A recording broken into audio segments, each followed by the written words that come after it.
कोई नहीं देगा साथ तेरा यहाँ। यहाँ हर शख्स अपने आप में मशगूल है। जिंदगी का बस एक ही उसूल है, तुझे गिरना भी खुद, तुझे संभलना भी खुद, तुझे सोचना भी खुद, तुझे करना भी खुद। छोड़ दे इन इंसानों को पहचानने की कोशिशें करना। छोड़ दे इन इंसानों को पहचानने की कोशिशें करना। ज़रूरत के हिसाब पर यहाँ सबके बदलते नकाब हैं। गुनाहों पर 100 पर्दा डालकर यहाँ हर शख्स कहता है जमाना खराब है। जमाने के हिसाब से चलने के लिए, जमाने के अभिप्राय से चलने के लिए, जमाने के हिसाब से अपने आप को ढालने के लिए बहुत कुछ कार्य करने की ज़रूरत है। और इस कार्य क्षेत्र में जो पीछे छूट गया वो ज़िंदगी की लाइन, ज़िंदगी की रेस से बहुत पीछे छूट जाएगा। जुड़िए हमारे संग, मज़ा लीजिए अपने महत्वपूर्ण कंटेंट का। आइए जानते हैं आज अपने उन पूर्वजों के बारे में, अपने उन पूर्वजों के बारे में कल्पना करें जिन्होंने इस दुनिया को सजोया था। उन्हें सोच लेते हैं जो पहले यहाँ आए थे, उन्हें सोच लेते हैं जिनके साक्ष्य हमसे गुनगुना के कुछ ना कुछ कह रहे हैं। हमारी वादियों में भटक रहे हैं उनके दिए गए पैमाने, हमारी वादियों में उनके साक्ष्य आज भी घूम रहे हैं। और हमारे एग्जामिनर महोदय क्या क्या पूछ रहे हैं, अद्भुत है ना ये। तो महत्वपूर्ण कंटेंट आपके सामने उल्लिखित है। आपके एपिसोड बदल चुका है, समय बदला है, एपिसोड बदला है, हम हैं, आप हैं, बाकी कुछ नहीं बदला है। तो प्राचीन इतिहास का प्लेटफॉर्म रख दिया हूं, प्राचीन इतिहास का महत्वपूर्ण समागम दे रहा हूं। आ जाइए और जुड़िए बेहतरीन मंच पर। आपका स्वागत है, अभिनंदन है। प्राचीन इतिहास पार्ट 2, जहां पाषाण काल मैंने उल्लिखित कर रखा है। यहां से क्या क्या प्रश्न आते हैं और हम प्राचीन इतिहास से क्यों दूर भागते हैं, इस सारी बातों का एक सहज नमूना लाए हैं। सहज, बिल्कुल आसान। अब देखिएगा, ध्यान से इसे समझने का प्रयास कीजिएगा। तो प्राचीन इतिहास पार्ट 2 में जहां हमने पाषाण काल उल्लिखित कर रखा है, सबसे पहली बात, सबसे माइनर बात, सबसे जरूरी बात, क्या जरूरी क्या है? जरूरी यह है कि पाषाण काल को क्या कुछ और कहते हैं? क्या हम जो अपनी किताबों में पढ़ते हैं, क्या उनसे थोड़ा सा हट करके बातें होने वाली हैं? अगर हम सारे शब्दावलियों को समझ जाते हैं ना, तो पक्की बात है हम उस सब्जेक्ट की महत्वपूर्ण भूमिका में अपना अंशदान, अपना योगदान दे रहे होते हैं और खुद को उस सब्जेक्ट से जोड़ चुके होते हैं। देखिएगा जरा, हम बात करें तो हमारे इतिहास को, हमारे इस प्राचीन इतिहास को पढ़ने समझने के लिए इसे 3 महत्वपूर्ण कालखंडों में डिवाइड कर दिया गया। सबसे पहले तो मैं ये लिखूंगा प्राग ऐतिहासिक। हिंदी के स्टूडेंट्स अपने कान खड़े कर चुके होंगे कि अगर मैं कह दूं कि इसका संधि विच्छेद क्या होगा और ये किस संधि में के अंतर्गत समझी जाएगी।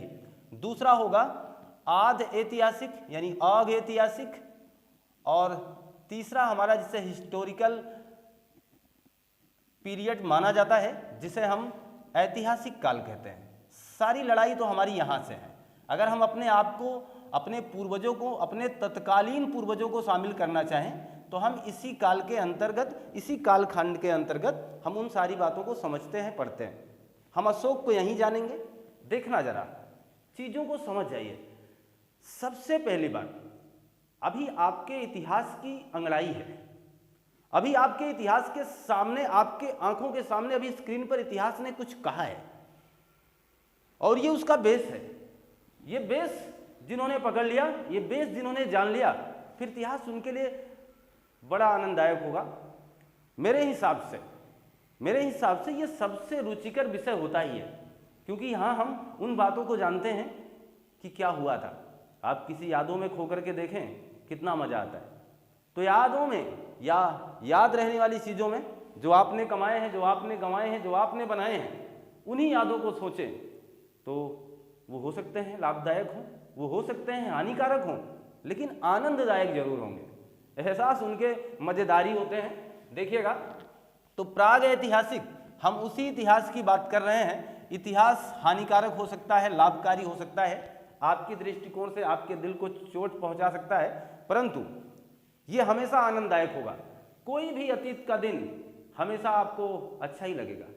बीते हुए पल, बीते हुए दिन, बीते हुए लोग, बीते हुए जमाने किसको नहीं भाते हैं? सबको भाते हैं। जो छूट जाते हैं वही सबसे ज़्यादा याद आते हैं। यह हकीकत है और ये इतिहास है। इसलिए मैंने कहा इतिहास तो आपके जीवन से जुड़ा है, आपके रग रग में दौड़ रहा इतिहास है, और किसका नहीं छूटा है और किसको सब कुछ मिला है ये हमारे आपके भगवान और खुदा जानते हैं। कौन ऐसा शख्स है जिसे सब कुछ मिला है?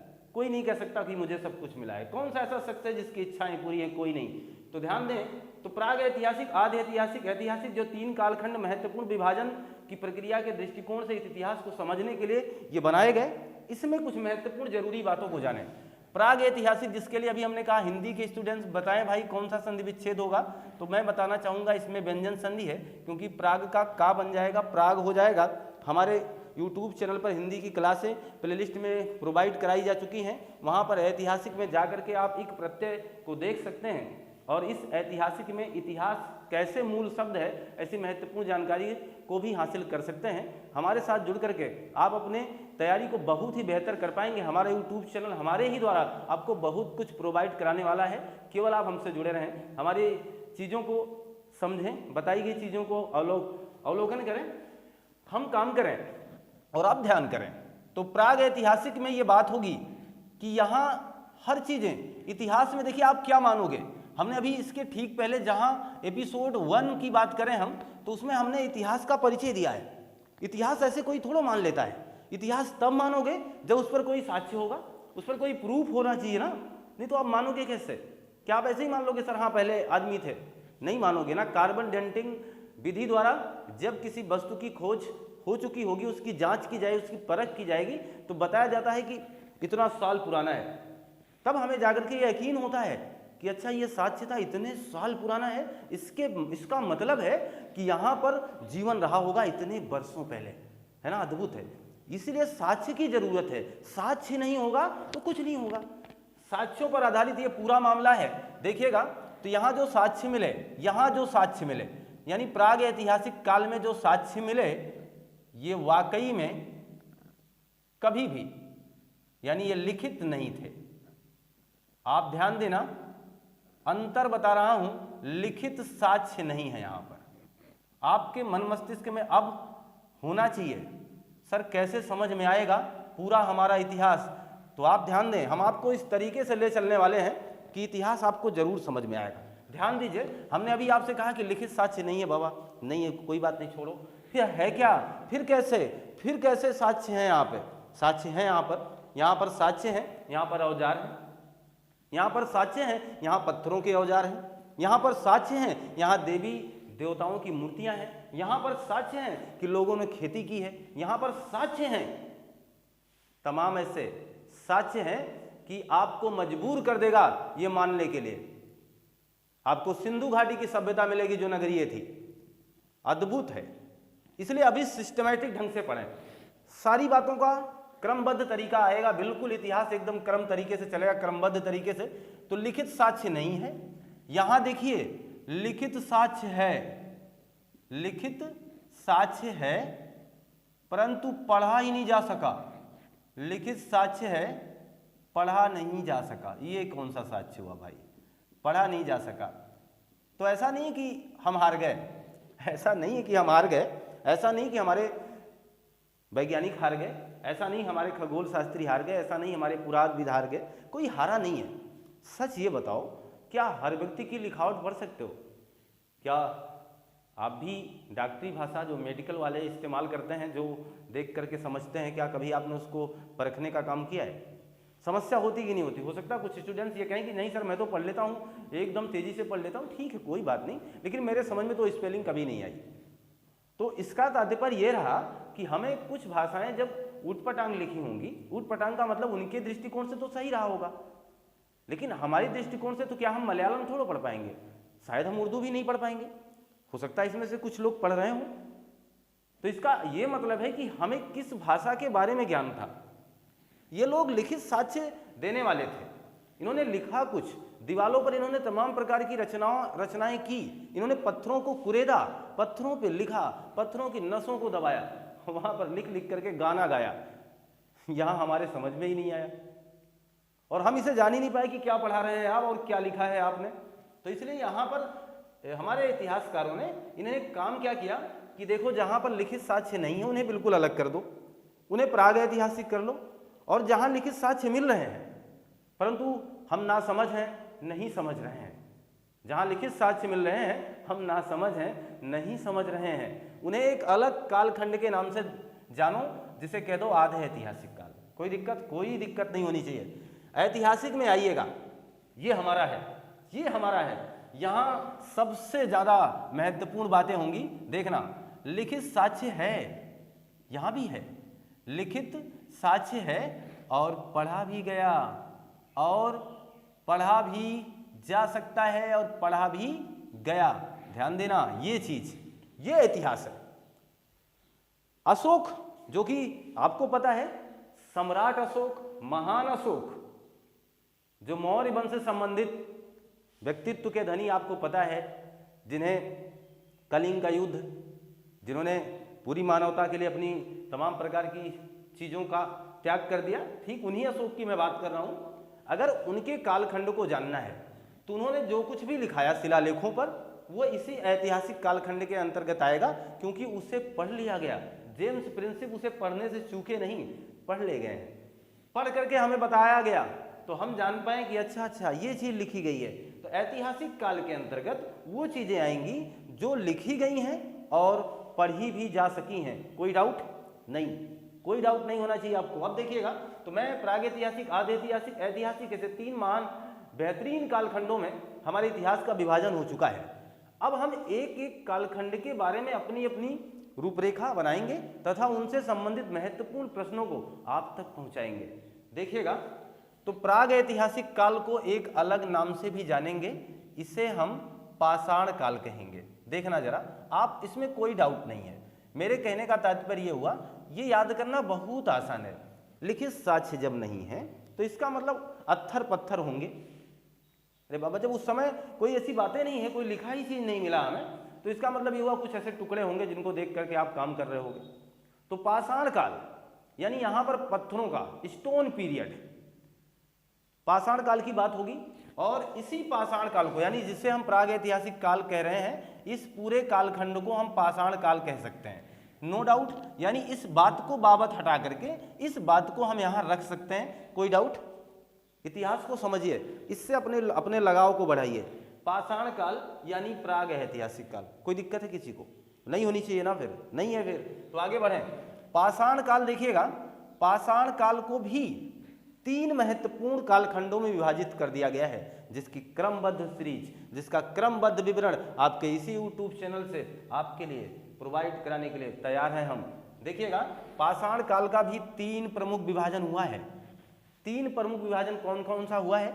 इसमें एक है पूरा पाषाण काल, पूरा पाषाण काल, और एक है मध्य पाषाण काल, मध्य पाषाण काल, और आपका तीसरा हो जाएगा फिर नव पाषाण काल, नव पाषाण काल।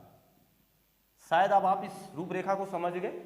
हम लोग पाषाण काल को कहाँ से प्राप्त कर रहे हैं? प्राग ऐतिहासिक काल को ही हम पाषाण काल मान रहे हैं। हमारे इतिहासकारों ने कुछ इस तरीके से 3 महत्वपूर्ण कालखंड बनाए हैं, जिसमें पहला कालखंड की शुरुआत आपके स्क्रीन पर हो चुकी है, और इसमें ठीक ठाक आपके सामने हम पाषाण काल की बात कर रहे हैं। पाषाण काल यानी पत्थरों का काल, यानी पत्थरों का युग, यानी स्टोन पीरियड। इस वक्त इस बात को समझने के लिए इसे 3 महत्वपूर्ण कालखंडों में इसे भी बांट दिया गया। ऐसी छोटी बात नहीं है, ये बहुत ही लंबे पीरियड की बात कर रहा हूं। अभी आपके स्क्रीन पर साझा होगा, तब आप समझ पाओगे कि हम कहां की बात कर रहे हैं, कितने दूर की बात कर रहे हैं। देखिएगा, पूरा पाषाण काल का मतलब हुआ 25 लाख वर्ष पहले से, 25 लाख से लगभग 12,000 तक। लेकिन बात क्या है, ये ईसा पूर्व का मामला है, जहां हम 2022 ईस्वी में जी रहे हैं, जहां हम 2023 ईस्वी का सामना कर रहे हैं। हकीकत है ये ईस्वी है, और इसके ऊपर बीसी था, यानी ईसा पूर्व था। ईसा मसीह के जन्म के पहले जितने मामले हैं वो ईसा पूर्व माने जाएंगे, और उनका आगमन उल्टा दिखाया जाएगा। क्योंकि हम लोग 25 लाख से नीचे आ रहे हैं, इसलिए 25 लाख से कहाँ चले आएंगे, 12,000 तक, समझ रहे हैं। यानी 25 लाख ईसा पूर्व से 12,000 ईसा पूर्व तक, समझ में आ गई बात। 25 लाख ईसा पूर्व से 12,000 ईसा पूर्व तक का जो आंकड़ा है इसे पूरा पाषाण काल कहा जाएगा। मध्य पाषाण काल का जो आंकड़ा है इसे 12K से लगा करके 5K कहा जाएगा, और नव पाषाण का जो आंकड़ा है इसे 5K से लगा करके 3K के आसपास लाया जाएगा। इसके ठीक बाद आपको आध ऐतिहासिक मिल जाएगा, और उस आध ऐतिहासिक के ठीक बाद आपको फिर ऐतिहासिक मिलेगा। चीजें एकदम विश्वास के साथ चलेंगी, एकदम क्रमबद्ध तरीके से आपके स्क्रीन पर साझा मैं करूंगा। आप वाकई में अगर आप एक अच्छे स्टूडेंट की भांति तैयारी करना चाहते हैं तो बिल्कुल इतिहास इजली सिखाऊंगा, इजली, और बहुत ही बेहतर ढंग से, फिर शिकायत नहीं होगी आपको, ये मुझे पूरा विश्वास है। ये मेरा पूरा फंडा भी है आप ऐसा काम करने के लिए, इस तरीके से मेरा उद्देश्य बना के आया हूँ। तो मैं मान के चलूँ कि मैंने पाषाण काल का 3 महत्वपूर्ण विभाजन कर रखा है, जिसमें से उसके काल की भी बात हमने कर रखी है, और ये काल पीरियड भी आप समझ चुके होंगे कि कितने वर्षों तक ये बात मानी जाएगी। अच्छा ठीक है, इसलिए मैं आपको बार बार ये चेतावनी दे रहा हूँ कि जब ये बात खत्म होगी तो ठीक उसके बाद आध ऐतिहासिक शुरू होगा। जब ये आध ऐतिहासिक खत्म होगी तो इसके ठीक बाद ऐतिहासिक चालू होगा। इसका मतलब हम सीक्वेंस समझ रहे हैं, हम चीज़ों को परख कर रहे हैं। बाकी तो इतिहास को सीखेंगे, लेकिन परख जरूरी है। यहाँ टाइम इसलिए आपका ज़्यादा खर्च हो रहा है क्योंकि हम यहाँ पर आपके लिए टाइम ज़्यादा खर्च कर रहे हैं, स्पेंड ज़्यादा कर रहे हैं, इसलिए जरूरी, क्योंकि आप इससे समझ नहीं पाओगे, फिर अन्यथा दिक्कत होगी। देखना, तो पूरा पाषाण काल की बात हम करें, जहाँ हम प्राग ऐतिहासिक की बात कर चुके हैं, पूरा पाषाण काल के दौर में वाकई में एक चिंगारी सी लगी, एक आग सा लगाने वाला व्यक्ति आ गया। उसने काम क्या किया, इस पूरा पाषाण काल में एक बहुत ही बेहतरीन काम हुआ है हमारे भारतवासी में, यानी हमारे भारत में 1862 ईस्वी के आसपास, ईस्वी के आसपास क्या कहें, यहाँ पुरातात्विक विभाग की स्थापना की जाती है। यानी पुरातात्विक विभाग या पुरातात्विक सर्वेक्षण विभाग की स्थापना कब की जाती है, 1862 में। और इसी समय पूरी क्रांतिकारी एक परिवर्तन लाने का काम करता है। इसके पहले किसी को कोई जानकारी नहीं थी, इसके पहले ये सब कुछ किसी को पता ही नहीं था। 1863 ईस्वी में, 1863 ईस्वी में रॉबर्ट ब्रुस फुट, जो कि ब्रिटेन के थे, इन्होंने क्या काम कर दिया, इन्होंने रॉबर्ट ब्रुस फुट ने, इनके ठीक सामने लिखें, पल्लवरम एक स्थान है, ये कहाँ है ये भी जान लें, चेन्नई यानी मद्रास, सारी बातें आप समझ सकते हैं। तो चेन्नई में मद्रास, और इस चेन्नई में एक स्थान है पल्लवरम, वहाँ का नाम ही ऐसा ही होता है अच्छे खासे अपने। तो पल्लवरम यानी अपने भारत के जगह की बात हो रही है, आकर्षण बनना चाहिए, अब आप इतिहास में जुड़े हैं। तो 1863 में रॉबर्ट ब्रुस फुट नाम के व्यक्ति ने पल्लवरम नामक स्थान से क्या निकाल दी, हैंड एक्स का मतलब हुआ कुल्हाड़ी आ गई। और जब इन्हें ये कुल्हाड़ी मिली तो सनसनी फैल गई, फैलेगी नहीं फैलेगी, कि अब ये साक्ष्य है, और ये कुल्हाड़ी हैंड एक्स पता चला कब का है, बहुत पुराना है, यानी प्राग ऐतिहासिक काल की व्याख्या कर रहा है। अब ये मामला वाकई में उस कुल्हाड़ी की कार्बन डेटिंग विधि से जब जांच की गई, जब परख की गई, तब ये पता चला कि ये बहुत पुराना मामला है, बहुत ही पुराने समय की बात हो रही है। तो कुल्हाड़ी आई, परंतु आप चौंक रहे होंगे कि जो आपके घर पे कुल्हाड़ी कहीं वो तो नहीं, वो नहीं है, ये तो अलग कुल्हाड़ी है, ये तो पत्थर की है। आपके घर पे जो कुल्हाड़ी होगी वो लोहे की होगी। लौह युग तो बाद में आया है, उसके पहले कांसा तांबा ने अपना स्थान बनाया है, ध्यान देना। और उसके पहले जो आभूषण आज सोने के पहन रहे हैं, वहां लोगों ने अपने आप को कांसे से सजाया है, अद्भुत है। आज की महिलाएं सोने की पारखी हैं, तब की महिलाएं कांसे और तांबे की पारखी थीं। आज आपके आभूषण सोने से सजे होते हैं, तब के आभूषण कांसे से सजे होते थे। अद्भुत है उस समय की बात है, लेकिन अभी आभूषण की बात नहीं होगी, क्योंकि हम प्राग ऐतिहासिक काल में हैं। यहाँ कोई ऐसा साक्ष्य नहीं मिला है कि महिलाएं यहाँ सजती संवरती रही होंगी, यहाँ कोई ऐसा साक्ष्य नहीं मिला है कि वहाँ सजना और संवरना था। हाँ जी हाँ, आज के आपके वैचारिक युग में, आज के समय में सजना संवरना बहुत मायने रखता है, बहुत ही मायने रखता है।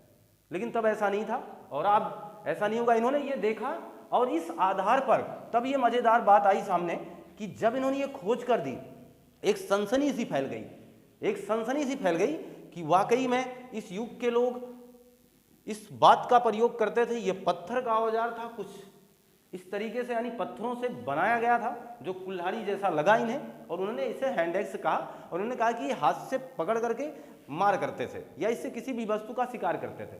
देखना, शिकार से याद आया, शिकार से क्या, अब आपको बहुत कुछ याद आने वाला है। तो हम लोग बात कर रहे हैं, देखिएगा जरा, जहां हम पाषाण काल की बात किए, पाषाण काल में 3 विभाजन हुआ है, जिसके अंतर्गत अब हम लोग पहला हेडिंग बनाएंगे पूरा पाषाण काल और इसकी पूरी जानकारी हासिल करने का प्रयास किया जाएगा। पूरा पाषाण काल लेकर के आया है आपके स्क्रीन पर बहुत ही महत्वपूर्ण जानकारियों का पूरा बंडल। पूरा पाषाण काल यानी वह काल जो 25 लाख वर्षों से चला, वह काल जो 12,000 वर्षों तक माना गया। हकीकत ये रहा कि रॉबर्ट ब्रसफुट ने इतिहास यानी इतिहास के क्षेत्र में इस महान गाथा की लड़ाई में एक बहुत ही बड़ा संगीत छेड़ दिया, एक बहुत बड़ी राग छेड़ दी और कहा लीजिए मैंने कुल्हाड़ी खोज दी है। और कुल्हाड़ी की खोज के बाद पूरा आश्चर्यचकित हुआ जमाना और ये परिवर्तन बिल्कुल बहुत अलग था इतिहास के दृष्टिकोण से। देखना, पूरा पाषाण काल पीरियड मैंने ऊपर लिख रखा है, यहाँ बात समझिएगा, इस समय हमारा जीवन कैसा था। आज क्या हम तब भी ये पहनते थे क्या कपड़ा? क्या सोचिए जरा, क्या आज की तरह वो भी, उनके अंदर भी इमोशन था, जिस तरीके से आपके इमोशन हैं, जिस तरीके से आपकी भावनाएं हैं, क्या जोड़ के सोचो, क्या हमारे उस समय के पूर्वज में भी ऐसा था? क्या ये लोग भी ऐसा सोचते थे? क्या ये लोग भी ऐसा करते थे? शायद आपके उत्तर आएंगे नहीं, क्योंकि आपको ये बात पता ही नहीं है, क्योंकि किसी ने उस समय कोई गाना गाया ही नहीं है शायद, और गाया भी होगा तो लिखा ही नहीं कहीं, और लिखा भी होगा हमें समझ में आया ही नहीं है। देखना, हकीकत ये रहा कि जहां लिखा गया वो हमें समझ में नहीं आया, और यहाँ तो कुछ लिखा ही नहीं गया था, कुछ मिला ही नहीं, ऐसी बात है। अरे इतनी पुरानी चीज़ों को कौन पकड़ पाएगा? ऐसे ही सोच लो, जल्दी मिलते बोलते नहीं है, लेकिन जो भी मिल रहे हैं बहुत मिल रहे हैं। यहाँ देखिए, पूरा पाषाण काल में हुआ क्या, इस समय हमारा मानवीय जीवन वाकई में खाना बदोश था। कैसा था? खाना बदोश, खाना बदोश जीवन था, या हम कह सकते हैं ये लोग खाद्य संग्राहक थे। कुछ भी पूछा जा सकता आपके एग्जाम में, ये मत सोचना कि हम मजाक किए जा रहे हैं और अपने कानों से आप हवा निकालते रहें, ऐसा कभी मत सोचना। जितना बोलूँगा सब इम्पोर्टेंट है। ये मंच ऐसा है, यहाँ मजाक करने थोड़ा हम आए हैं, ये मंच ऐसा है कि आपके साथ चीज़ों को साझा करने आए हैं। है मज़ेदार चीज़ें तो हंस लेंगे हम लोग, और ऐसे भी कहाँ हंसते हैं हम लोग। देखिएगा, तो खाना बदोश, खाद्य संग्राहक, ये जीवन खाना बदोश था। यानी इस समय का आदमी केवल खाना ही सोचता था। जैसे बहुत भूखा आदमी हो या उसे कुछ भी दे दो वो नहीं समझेगा, खाना दे दो समझ जाएगा। हाँ, आप अपनी बात सोच छोड़ दो, मैं अभी आप सामने कह दूं कि लीजिए खाना खाओगे कि एक बैग पैसा रख दो वो ले जाओगे, तो सीधी सीधी बात आप पैसे ही उठा के भागना चाहोगे। तो चलो खाना तो फिर खा लेंगे यार, हम तो बाद में खा लेंगे, अभी जाके किसी होटल में बैठ जाएंगे। पैसा होना चाहिए, आज का आदमी ये सोचेगा पैसा होना चाहिए, लेकिन तब का आदमी ऐसा कहाँ सोचता था। उसके पास जीवन ऐसा ही नहीं था। आपने आदमी का एक क्रम देखा होगा, रामापिथेकस ये सब करके जो आए, फिर इसके बाद हम आए होमो सैपियंस कहलाए। रामापिथेकस जो जंगलों में घूमे, जो कुछ इस तरीके से झुके रहे, फिर धीरे धीरे सीधा होता गया मानव, ये बात तो आपको पता है। फिर आदमी धीरे धीरे सीधा होता चला गया। ठीक है, कोई बात नहीं, सीधा होना ही था एक दिन यार, सीधा नहीं हो गए और जब कब तक टेढ़े रहोगे, सीधा होना ही होना है, तो सीधा हो गया, चलो ठीक बढ़िया है। अच्छा, आपको सीधा ही होना चाहिए था। तो खाना बदोश खाद्य संग्राहक का मतलब ये रहा, ये आदमी केवल खाना ही था, कुछ नहीं था। और तो मेरे हिसाब से इमोशन भी नहीं रहा होगा। पता नहीं ये लोग इमोशन वाले थे कि नहीं थे, पता नहीं इनकी संवेदनाएं जागती थी कि नहीं जागती थी, पता नहीं इनके अंदर और कार्यक्रम होते थे कि नहीं होते थे, रीति रिवाज संवादन कुछ नहीं था वहाँ पे, लेकिन खाना बदोश जीवन था।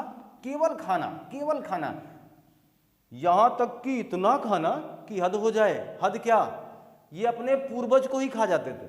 पूर्वज का मतलब, मेरे कहने का तात्पर्य, ये अपने साथ रहने वाले बड़े बुजुर्ग को भी खा जाते थे। ये बड़ा कठिन काम था। इसीलिए कहना था ये मानव, इस समय का मानव नरभक्षी भी था, नरभक्षी भी था। इसे कुछ भी पता नहीं था। जैसे एक छोटा सा बेबी है, यानी एक छोटा सा बच्चा जो कि अभी 6-7 महीने का हो, वाकई में उसे भी कुछ मतलब नहीं है, कुछ मतलब नहीं, केवल उसे खाने से मतलब है, दूध मिलेगा पिएगा, यही काम करेगा वो बस, और कुछ मतलब उसको भी नहीं खासकर। तो नरभक्षी था, खानाबदोश था, और ये खाद्य संग्राहक था, यानी वो खाद्य के ही संग्रहण में लगा रहता था। आज हम लोग धन संग्राहक है, खाद्य संग्राहक तो कम ही है, धन संग्राहक ज़्यादा है, क्योंकि धन संग्रहण करने के लिए हम भागते रहते हैं। वो बात की बात है कि अमिताभ बच्चन ने बोला कि पेट ना होता तो भेंट ना होता, है ना, लेकिन यहाँ तो रुपया ना होता तो भेंट ना होता। यहाँ अगर पैसा ही ना होता तो शायद आपसे बोलने वाले ही कम होंगे, मिलने वाले कम होंगे, तो नोट बड़ा जरूरी है। और नोट आएगा कहाँ से? वर्क करना होगा, इसीलिए तो काम कर रहे हो आप, इसीलिए तो मैं बार बार आपको मोटिवेट करता रहता हूँ, इसीलिए तो मैं बार बार अपनी संवेदनाओं को जाहिर करता रहता हूँ कि पैसा होना चाहिए, पैसा होना चाहिए। आज के समय के हिसाब से आपके हाथों में पैसा होना चाहिए। ये काम चला रहे थे बेचारे, इनके लिए कोई दिक्कत नहीं थी। ये नरभक्षी थे, खानाबदोश थे। सबसे बड़ी बात, आखेटक थे। आखेटक का मतलब शिकारी, शिकारी थे ये। बहुत बेचारे शर्माते थे, शर्म था इनके अंदर बहुत ज़्यादा, डर थी बहुत ज़्यादा, क्योंकि ऐसे ऐसे भयानक जानवरों का इन्हें सामना करना पड़ता था। ये सारी बातें याद रखना। भयानक जानवर जो कि अब शायद हमारी पृथ्वी पर नहीं है, लुप्त हो चुके हैं, उन भयानक जानवरों से इन्हें डर लगा रहता था हमेशा। परंतु ये अपने खाद्य संग्रह के लिए, अपने जीवन के निर्वहन के लिए, अपने पेट को भरने के लिए विभिन्न प्रकार के क्रियाकलाप किया करते थे, आखेट किया करते थे, जिसके लिए इन्होंने पत्थरों के औजार बना रखे थे। और उसी में से एक औजार हमारे ये पल्लवरम से रॉबर्ट ब्रसफुट साहब ने निकाल ही लिया। ये वही औजार थे जिनसे इन्होंने किसी जानवर को चीड़ा है, जिससे इन्होंने किसी जानवर को काटा होगा, जिससे इन्होंने किसी जानवर को काट कर खाया होगा। हमारे पूर्वज जिनके पास कुछ नहीं था, वो कुछ इस तरीके से थे। देखना, इतिहास आपको रुला भी सकता है। अगर आप सोचो, इन्हें महसूस करो कि क्या सच में ये आपके बाबा ही थे, क्या सच में ही ऐसे रह रहे थे, ये अपने परिवार वाले अगर ऐसे हैं तो सोचोगे और आप सहम जाओगे। ये सारी बातें थी। आखेटक थे, शिकारी थे। और देखना, अद्भुत बात है, ऐसा नहीं है कि कुछ दे के नहीं गए हमें, ऐसा नहीं कि आपको अकेले रहमो करम पे छोड़ दिया, ना ना ना, इन्होंने आपको बहुत कुछ दिया। सबसे बड़ी बात बताएं क्या दिया? और इस पूरे काल चक्र का, इस पूरा पाषाण काल का सबसे महत्वपूर्ण बात यह रही कि इन्होंने आग की खोज कर दी। ये मामला सबसे बेहतरीन है। ये प्रश्न आपके स्क्रीन पर झूम झूम के आना चाहिए, ये प्रश्न आपके मस्तिष्क में इसी वक्त चला जाना चाहिए। पूरा पाषाण काल की सबसे महत्वपूर्ण बात क्या थी? इन्होंने आग की खोज कर ली। लेकिन सबसे बड़ी व्यवस्था भी क्या थी? आग की खोज तो की इन्होंने, लेकिन इसका व्यापक प्रयोग नहीं कर सके। ये समझ नहीं पाए कि इसको क्या करना चाहिए, व्यापक प्रयोग नहीं कर सके। ये बात ध्यान देना, ये व्यापक प्रयोग इसका हुआ मध्य पाषाण काल में जाकर के। वहाँ के लोग इस आग से खाना बनाने लगे, पकाया खाना खाने लगे। बहरहाल इन्होंने उतना ध्यान ही नहीं दिया और ये आग की खोज से थोड़ा सा वंचित रहे। और सॉरी, आग की खोज ये किए, लेकिन उसका व्यापक प्रयोग नहीं कर सके। औजार बनाए इन्होंने, क्लियर है आपके सामने, आपके स्क्रीन पर साझा भी कर रहा हूँ, मिल चुका है। औजार बनाए इन्होंने किसका? पत्थरों का। औजार पत्थरों का बना, इसी को स्फटिक कहा गया। हर बात याद रखिएगा, बहुत ही महत्वपूर्ण बातें शेयर कर रहा हूं, ऐसा कोई प्रश्न नहीं होगा जो आपको दमदार ना लगे। औजार है पत्थर का, उसे और कुछ कह सकते हैं क्या? जी हाँ, स्फटिक कह लीजिए। और ये जो थे ये पत्थर कैसे थे? क्वार्टजाइट थे। किस प्रकार के पत्थर थे? तो क्वार्टजाइट प्रकार के ये सारे पत्थर थे। और ये जो जिन व्यक्तियों की बात हो रही है, जिन लोगों की बात कर रहा हूँ, जिन अपने पूर्वजों की बात कर रहा हूँ, उन्हें एक अलग नस्ल से भी इतिहासकारों ने सहेजा है, नाम दिया है। इन्हें कहा है नेग्रिटो नस्ल के व्यक्ति। यानी ये लोग किस नस्ल के व्यक्ति थे? तो नेग्रिटो। क्लियर है ना? तो मुझे पूरा यकीन है कि आपको ये महत्वपूर्ण जानकारी बिल्कुल अच्छी लग रही होगी। तो हम लोग पूरा पाषाण काल की बात कर रहे हैं। पूरा पाषाण काल में हमने देखा कि हम लोग, यानी हमारे मनुष्य या हमसे जुड़े, यानी हमारे पूर्वज, बहुत पहले की बात, 25 लाख वर्षों की बात कर रहा हूँ। अद्भुत है। उस समय ये लोग आखेटक थे, शिकारी थे, औजार बनाए इन्होंने पत्थरों का, आग की खोज कर डाली इन्होंने, लेकिन व्यापक प्रयोग नहीं कर सके। उसका जानकारी का अभाव रहा होगा, नहीं कर पाए, कहीं साक्ष्य नहीं मिला। और अद्भुत बात, इन्होंने अपने जीवन को उस जंगलों में बिताया है। अद्भुत बात रहा कि इसी पूरा पाषाण काल का उच्च पीरियड, यानी जब ये पूरा पाषाण काल अपने चरम सीमा पर था, पूरा पाषाण काल का अंत होने वाला था, जब ये मान के चले पूरा पाषाण काल एकदम अपने हिस्टोरिकल पीरियड पर था, यानी उच्च था, यहाँ धीरे धीरे विकास हो रहा था। इसी समय होमो सैपियंस मानव को का भी उद्भव माना जाता है। होमो सैपियंस यानी हम सब कहाँ मिले? होमो सैपियंस मानव का उद्भव भी कब माना गया है? तो पूरा पाषाण काल में ही माना गया है। ध्यान देना, मध्य पाषाण काल की बात बाद में होगी, नव पाषाण की बाद में होगी। क्रमबद्ध सीरीज चल रहा है और पूरा साझा मजेदार कंटेंट आपके सामने चल रहा है। आप इसका स्क्रीनशॉट लीजिए। ये मान चलें कि आपने स्क्रीनशॉट ले लिया होगा। महत्वपूर्ण बातें अभी भी शेयर करनी बाकी है, बने रहिए और जुड़े रहिए। अब देखिएगा, तो जहां हम लोग पूरा पाषाण काल की महत्वपूर्ण जानकारियों को अपने जहन में उतार रहे हैं, जहां हम आपका इतिहास से रूबरू करा रहे हैं, पूरा पाषाण काल यानी पाषाण काल के 3 महत्वपूर्ण कालखंडों का पहला कालखंड आपके स्क्रीन पर साझा किया जा रहा है। आप इससे जुड़ करके इसकी महत्वपूर्ण जानकारियों को हासिल कर रहे हैं। हमारे एग्जामिनर महोदय क्या पूछ सकते हैं? जो पूछ सकते हैं, आइए हम रूबरू कराते हैं। देखिएगा, तो पूरा पाषाण काल में अभी भी बातें शेष हैं। उन महत्वपूर्ण साक्ष्यों की बात आप कर लें। अब आप ध्यान दीजिए, इसके ठीक पहले हम लोगों ने बात कर ली कि पूरा पाषाण काल के उस समय हमारा मानव आकेटक था, शिकार पर निर्भर था, खाना बदोश था, खाद्य संग्राहक था, पत्थर के औजार बना लिए। सबसे महत्वपूर्ण बात रही कि आग की खोज कर डाली। ठीक है, कोई बात नहीं, व्यापक प्रयोग नहीं किया। इन सारी बातों को आप याद कर चुके होंगे। अब ध्यान दें, अगर हम बात करें कुछ महत्वपूर्ण साक्ष्यों की, जिसमें पहला ही हमने अभी आपके सामने कहा, पहला ही 1863 रॉबर्ट ब्रुसफुट के द्वारा कुल्हाड़ी कहाँ खोजी गई? देखिएगा, तो पहला तो साक्ष्य मिला आपके पल्लवरम में। पल्लवरम, ये पहला स्टार बनाइएगा। पल्लवरम कहाँ है? चेन्नई, याद रख पाएंगे। कब की बात थी? 1863। किसने किया था? आपको बात पता है, इसके पहले हमने भी इस पर चर्चा कर ली। रॉबर्ट ब्रुसफुट, ये इन्होंने 1863 में पल्लवरम से क्या खोजा था? कुल्हाड़ी, और यानी हैंड एक्स। क्या बोला हमने उसे? हैंड एक्स बोला, ये चीज़।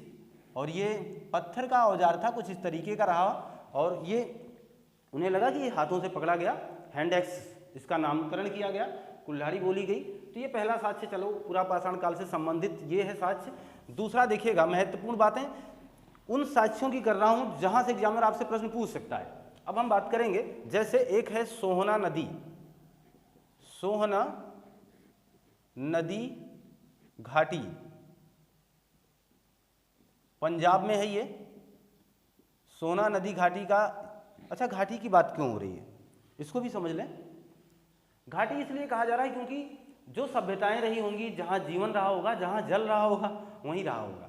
इसका मतलब नदियों के आसपास ही लोग बसे, घाटियों के आसपास ही लोग रहे, जहाँ पर उन्हें रहने के लिए स्थान मिल गया, जहाँ उन्हें पत्थरों की चट्टानें मिल गई, जहाँ उन्हें गुफा वगैरह मिल गई, वहाँ वो रह लिए, वहाँ उन्हें जल की सुविधा भी मिलती रही। इसलिए ज़्यादातर लोग नदी घाटी से ही जुड़े रहे। इसलिए तो आप सिंधु नदी घाटी सभ्यता वगैरह आगे पढ़ने वाले हैं। तो देखना, तो सोहना नदी घाटी जो है, यहाँ से क्या मिला? यहाँ से क्या मिला? यहाँ से मिला था चापर और चपरिंग। चापर और चपरिंग, ये तो नहीं सोच रहे हो कि मालिक और मालकिन, वहाँ तो दिमाग चला जा रहा होगा आपका, लेकिन ऐसा नहीं है। ये ऐसा नहीं कि चापर चापरिंग जोड़ा जोड़ी है, ऐसा नहीं है। चापर चापरिंग एक प्रकार के औजार हैं, एक प्रकार के औजार हैं। यहीं पर तो छेदनी छेदना सब कुछ मिला है, छेदनी मिला है, छेदना मिला है। लेकिन ये जो चापर और चापरिंग की मैं बात कर रहा हूँ, आप सारी बातें कर सकते हैं, सब कुछ पूरा पाषाण काल में मिल चुका था, छेदना छेदनी भी मिले हैं, लेकिन ये अद्भुत नामकरण है, इसलिए इन्हें पूछा गया। हड्डी की सुई मिली है। लेकिन अभी जो फिलहाल हम बात करें, तो चापर किसे कहेंगे? चापर, चापर का मतलब होता है पत्थर का वह औजार जो बिल्कुल बेडौल हो। कैसा हो? बेडौल हो, कुछ इस तरीके का, उसका कोई बहुत निश्चित आकार ना हो, और जिसका एक सिरा कैसा हो? नुकीला हो। इसे बनाने के लिए इन्होंने जल का प्रयोग किया था। मतलब मनुष्य इतना भी समझदार हो सकता था कि नदियों की या कोई भी जल की धारा जहां बहाव तेज रहा होगा, वहां पत्थर को रख दिया करता था, जिससे उसका एक सिरा क्या हो जाता था? नुकीला हो जाता था। उसे चापर कहा। और जिसका दोनों सिरा नुकीला हो गया, उसे इन्होंने चपरिंग कह दिया। ये औजार रहे किसके?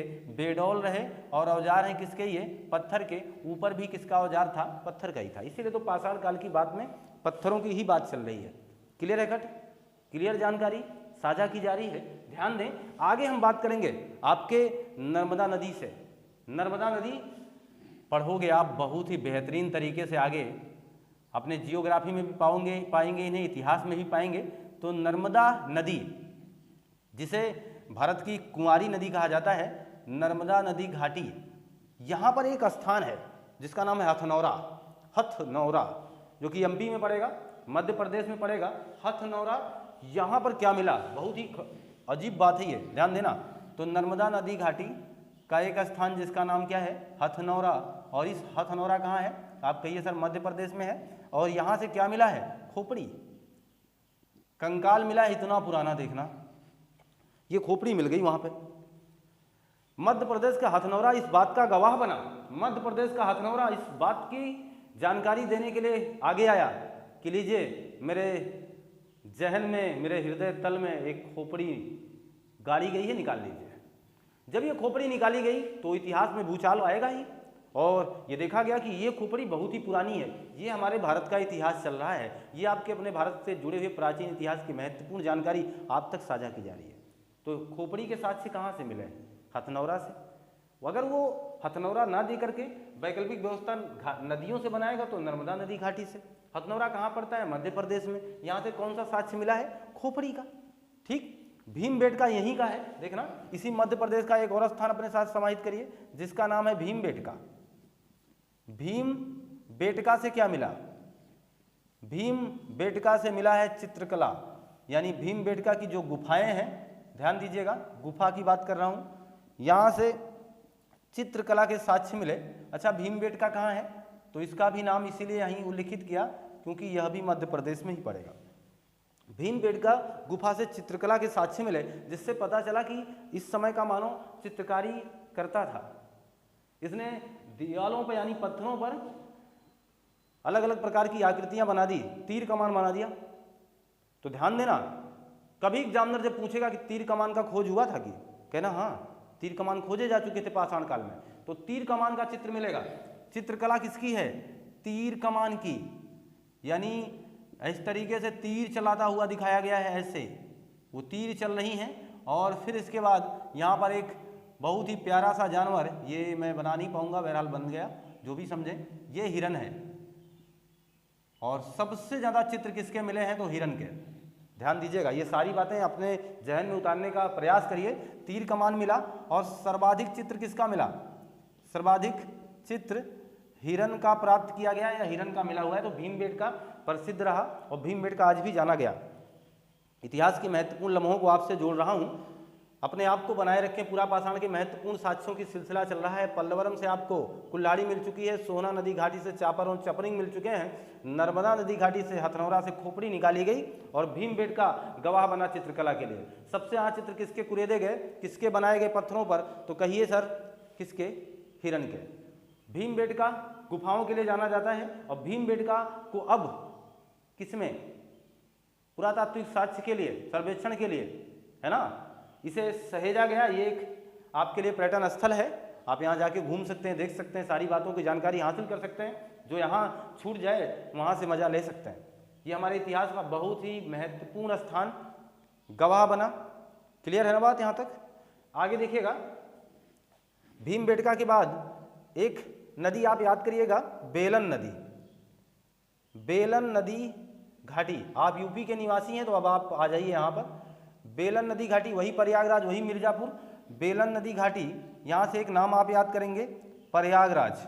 और प्रयागराज के बाद से एक नाम और याद आप करेंगे, लोहरा। लोहरा, लोहरा नाला, ये चीज। बेलन नदी घाटी जो कि प्रयागराज से संबंधित, मिर्जापुर से संबंधित। तो बेलन नदी घाटी प्रयागराज मैंने लिखा, और यहाँ प्रयागराज का एक स्थान लिखा लोहरा नाला।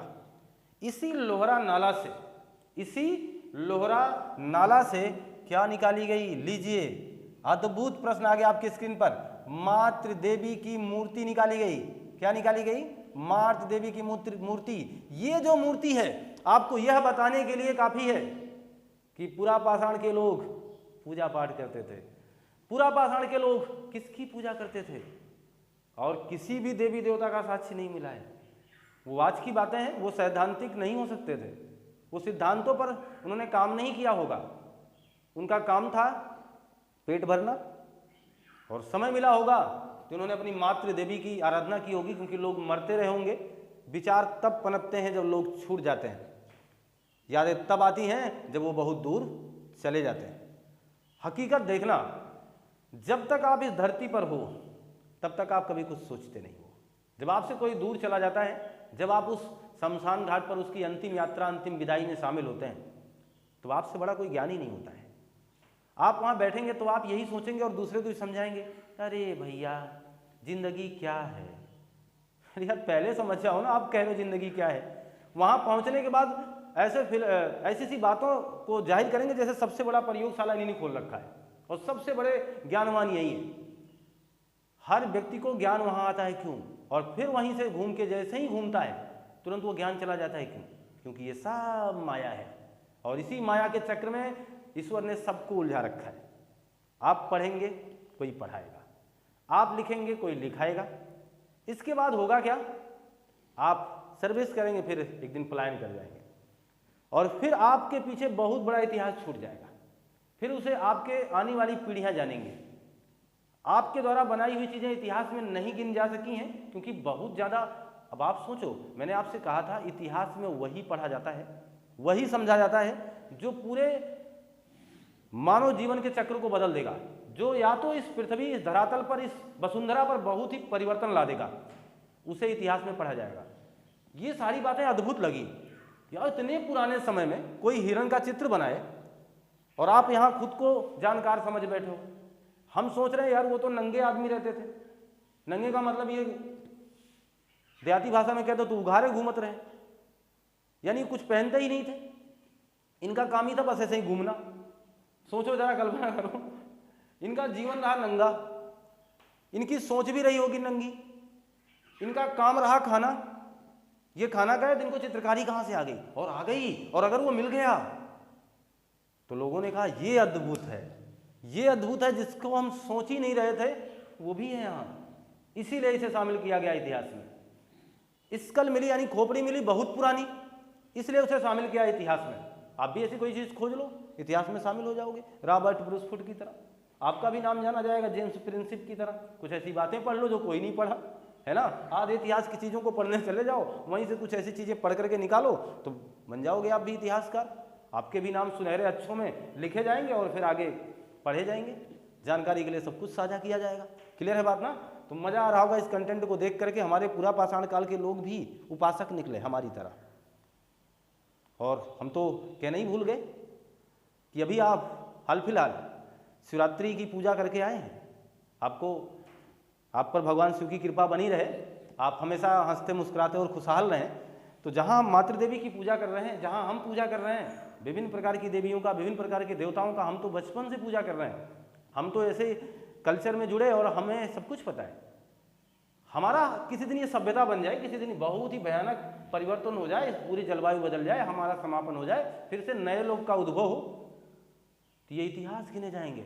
बड़े बड़े टीले हो जाएंगे, जब इनकी खुदाई होगी तो मेरे घर से चम्मच निकल आएंगे। तो लोग कहेंगे अच्छा उस समय का आदमी चम्मच का प्रयोग करता था। मोबाइल निकल आएगी तब कहेंगे अरे बाबा ये क्या था।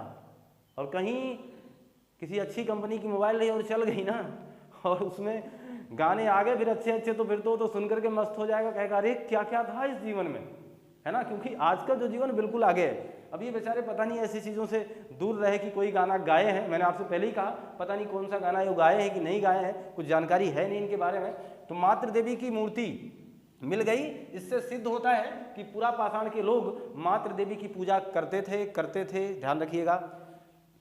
अब बात आई कि मातृ देवी की मूर्ति कहाँ रखी गई है, क्या इसे देख सकते हैं हम? जी हाँ बिल्कुल, आप इस मूर्ति को देखने के लिए जा सकते हैं। मैंने कुल्हाड़ी की बात नहीं, क्योंकि कुल्हाड़ी देखने थोड़ो जाओगे आप, उस पत्थर के औजार को थोड़ो देखने जाओगे, इसे देखने जाओगे। ये अद्भुत है, इसे जाकर के देखना। ये है कौशाम्बी संग्रहालय में है, आज भी रखी गई, आप जाके इसे देख सकते हैं। कौशाम्बी संग्रहालय में जब आप जाएंगे तो आपको मातृ देवी की मूर्ति मिलेगी। खास बात को ध्यान रखें, आया आपकी कल्पना होगी कि ये मूर्ति सोने की होगी, आपकी कल्पना होगी कि ये मूर्ति बहुत खूबसूरत होगी, क्योंकि आपकी कल्पना खूबसूरती से ही भरी होती है। आपकी कल्पना होगी ये मूर्ति बहुत खूबसूरत होगी, आपकी कल्पना होगी मूर्ति बहुत ही आकर्षक होगी, आपकी कल्पना होगी ये मूर्ति सोने की होगी, आपकी कल्पना होगी ये मूर्ति कांसे की, आपकी मूर्ति तांबे की होगी।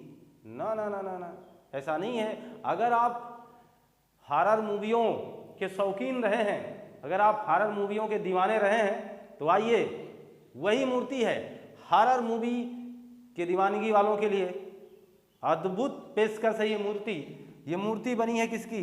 हड्डियों की। अब लीजिए, हालत खराब हो जाएगी कुछ लोगों की, जाने की बात ही छोड़ दो। हड्डी की मूर्ति है, सपने कई दिन आएंगे डरावने डरावने। किसकी मूर्ति है? हड्डी की। तो ये जो पहली मूर्ति मिली है मातृ देवी जी की, वो हड्डी की है, कौशाम्बी संग्रहालय में पूरी तरीके से सुरक्षित रखी गई है। एक और बात लीजिए, कोरेगांव का वह हिस्सा जो महाराष्ट्र में पड़ेगा, यानी कह सकते हैं कोरेगांव जो कि महाराष्ट्र में पड़ता है, यहाँ से एक अद्भुत साक्ष्य मिला। यहाँ से ये साक्ष्य मिला कि बस्तियाँ बसाई गई थीं, झोपड़ी मिली, यानी झोपड़ी का साक्ष्य नहीं मिल पाएगा, परंतु ये माना गया कि बस्तियाँ थीं जिनमें घास फूस की बस्तियाँ बसाई गई। इसका मतलब है पूरा पाषाण काल अपने चरम पर जाते जाते चीज़ों को सीख रहा था। पूरा पाषाण के लोग जाते जाते कुछ चीज़ें अनुभव कर रहे थे और अपने साथ साथ प्रयोग करते। जैसे आज का मानो देखना, हम आपको बताएं अपने जीवन कल्चर की बात करें तो 2010 के पहले हम लोगों के हाथ में मोबाइल फ़ोन नहीं थे। ऐसा नहीं कह रहा हूँ कि सबके नहीं थे, मैं अपने जीवन से लगा के बात करता हूँ कि 2010 के पहले हमारे हाथ में मोबाइल फ़ोन नहीं थे। इसका मतलब हुआ कि हम 2010 के बाद कितना डेवलप कर गए कि हर हाथों में मोबाइल है ना, हर हाथों में मोबाइल है। और वो गाना है सलाम उसको ये मोबाइल बनाया जिसने, और लोगों के क्रमबद्ध तरीके से आपको खुशी देने के लिए नया सिस्टम ये मोहब्बत का चलाया जिसने। दुआ देते हैं तुझे दिल के लगाने वाले, तू सलामत रहे मोबाइल बनाने वाले। तो बातें तो रहीं और चीज़ें ये रहीं, और आज ये सिस्टम है, आज ये युग है कि मोबाइल के बिना एक पल नहीं है गुजारा आपका। लेकिन यहाँ ऐसा नहीं था, ये सिस्टम धीरे धीरे सुधर रहा था। ये लोग अपने आप को थोड़ा सा डेवलप कर रहे थे, थोड़ा सा बस्ती वगैरह बनाने का प्रयास कर रहे थे। तो बस्तियों के साक्ष्य अगर पूछ लिया जाए कहाँ से मिले हैं, तो कह दीजिएगा बस्तियों के साक्ष्य कोरेगांव महाराष्ट्र से मिले हैं। तो चीज़ों को आपके सामने रखने में मैं सफल रहा, चीज़ों को आपको बताने में मैं सफल रहा, और आपके सामने पूरा पाषाण काल लाने में मैं सफल रहा। आपको ये इतिहास बिल्कुल समझ में आने लगा होगा और आपको इतिहास से प्रेम हो जाएगा, मुझे पूरा विश्वास है। और अगर आप ये ऐसा कर पा रहे हैं, अगर आपको ये बेहतरीन लग रहा है, सजाइए अपने नोटबुक पर, सजाइए अपने मस्तिष्क में, स्क्रीनशॉट लीजिए। अगर ये कंटेंट आपको बेहतरीन लगा, अगर ये मंच आपको बेहतरीन लग रहा है, हमसे जुड़ करके आपको अच्छा लग रहा है, तो दोस्तों को जोड़ना मत भूलिए, लाइक शेयर सब्सक्राइब करना मत भूलिए। और कहीं भी त्रुटि लगे तो कमेंट बॉक्स में जरूर डालें। कोई क्वेश्चन पुटअप करना हो तो कमेंट बॉक्स में जरूर डालें, हर प्रश्न के जवाब दिए जाएंगे और आपकी तैयारी में हमेशा हम प्रयासरत रहेंगे। पढ़ते रहिए, मस्त रहिए, खुशहाल रहिए। मिलते हैं हम आपसे नए कंटेंट में। आपका दिन शुभ हो। आपको बहुत बहुत धन्यवाद।